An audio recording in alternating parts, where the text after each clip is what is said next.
Good morning. I'm Don Cruiser and I'm Petra's husband. That's my claim to fame. And we're going to share our favorite waffle recipe with you. We do this every Sunday morning and you'll get enough waffles out of this for a second breakfast in the middle of the week. The first thing I do is I put 2 dates into the blender and pour about a 1/4 cup of hot water, boiling water over that. In order to, and that's going to sit a little while and soften those dates up so that they'll whip up easily in the blender. The blender looks a little bit dirty. That's because Petra did her persimmon jam mix in here. And this recipe is loosey-goosey. A little bit of fruit in the waffles won't hurt a thing, so we didn't bother washing it. I'll do the dry ingredients first. We start out here with polenta, and we buy this at Down Home. It's organic, and it's kept in the refrigerated section because it still has the corn germ in there. Most of your whole wheat flours you buy in the stores have the germ taken out because the germ has oils and a lot of nutrients in it, and it spoils faster. And of course, everything in the grocery store is geared for shelf life. So this is a great product. I'll put that in there. I don't want to grind that up fine. We like a little bit of that corn grit. Also the shredded coconut, get it also. There's a 1/2 cup of that. And I don't want to grind that up fine, so I'll put that into the dry ingredients mixing bowl here. The next step is I thought I'll show you how we grind our grains. Right here we have a 1/2 cup of whole oat groats, and we're going to grind that ourselves. I'll put it in there.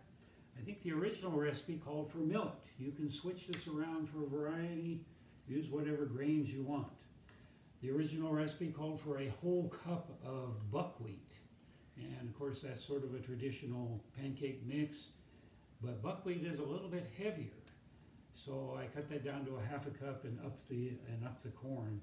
But buckwheat is your richest in terms of nutrition, so it's a great grain. We'll pour it in here and grind that up. I'll also put in a tablespoon, a tablespoon I think it is, of baking powder. That'll mix up as we grind the grain here. So get ready, here comes a little bit of noise. I'm going to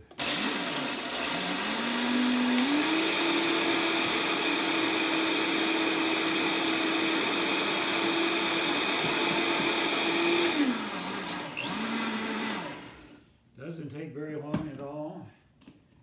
We really like this grain grinder.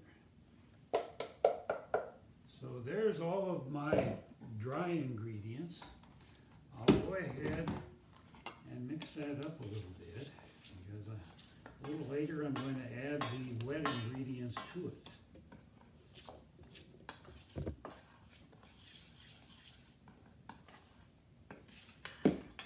Okay, moving to the wet ingredients, the key in this that makes this such a healthy recipe is you put in a cup of greens. It calls for kale. If you want to celebrate St. Patrick's Day and have green waffles, then you'll use that Dino kale. But I usually just go a mixture. I've been growing this red spinach. I really like it, so I threw in a few leaves of that. Even a little bit of kale, and even a little parsley, high in chlorophyll, and I even put in a little bit of mint in this, for a little highlight there. And then we need a teaspoon of vanilla. So I'll put in a teaspoon of vanilla. Again, things are kind of loose, It calls for a cup of kale. Well, I didn't measure that. I just estimated that. Then the next thing we're going to do is we'll use some good plant milk here. And I usually use either coconut milk or hemp milk, but we didn't have that. We had soy milk, so organic, unsweetened soy milk. I'm going to put in a cup of that.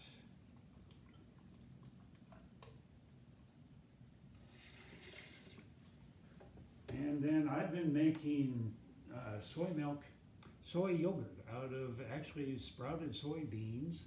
And we want a little bit of that sour flavor in here, so I'm going to put another cup of my yogurt in here. That'll be good later on top of that persimmon spread. So there's all my liquids, and I'm ready now to blend this all up and add it to the dry ingredients.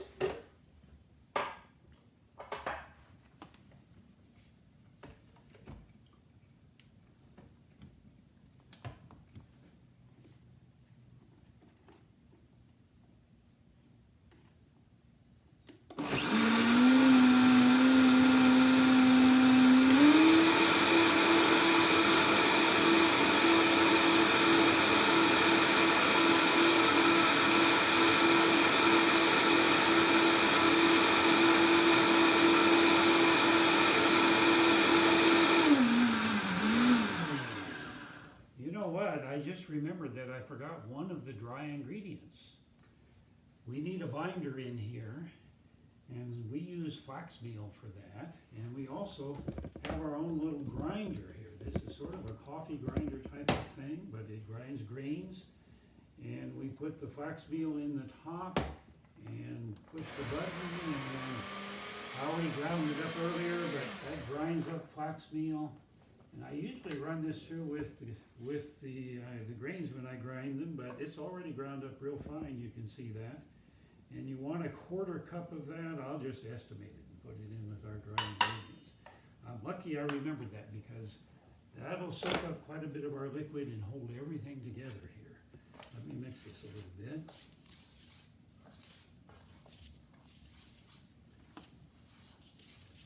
And then we add the wet ingredients here. You can see it's really a nice, beautiful green color here.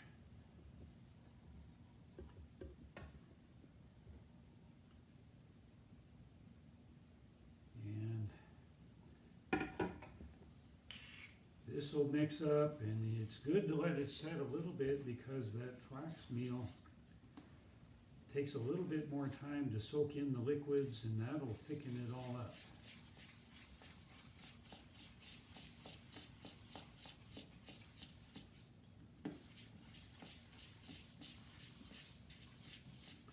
Your mixture should be relatively thick.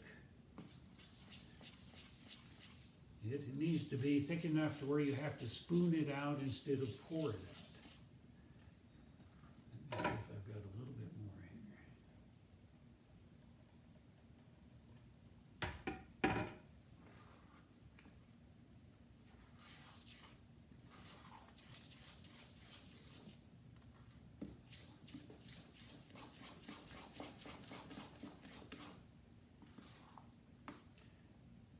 There it is. It'll thicken a little bit more as that flax sucks up that moisture and holds everything together. But we're ready. We're ready to cook our waffles.